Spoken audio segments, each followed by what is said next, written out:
Alright guys, a lot of people ask me how to hang your katana under the cheapest budget guys, and I'm gonna show you how.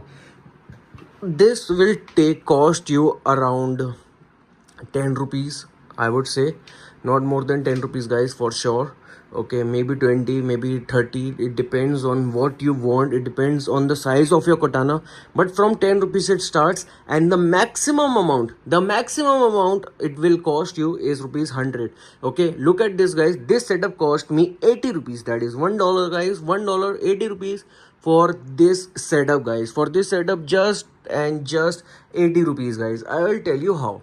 Okay, first of all, I will show you what you have to do. I will take off my katana and look at this hook guys. Look at this hook. Okay, now take a screenshot of this guys. Take a screenshot of this. Okay, now go to your near hardware store guys and show them this thing. Okay, and they will give you the exact same thing, which is called a hook.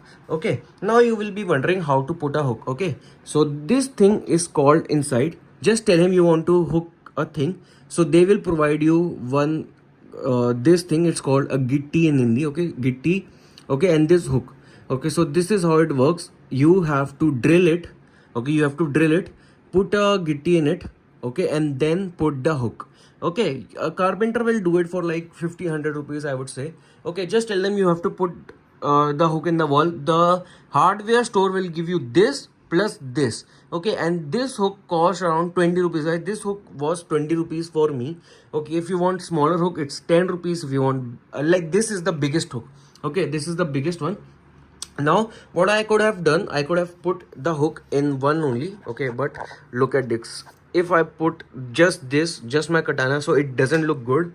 So that's why where I came up with the plan, where I got my katana and this both guys. That's why it's super nice. That's why it's super nice guys. This is how it works. 80 rupees, you have to put the hook, and this is how it works.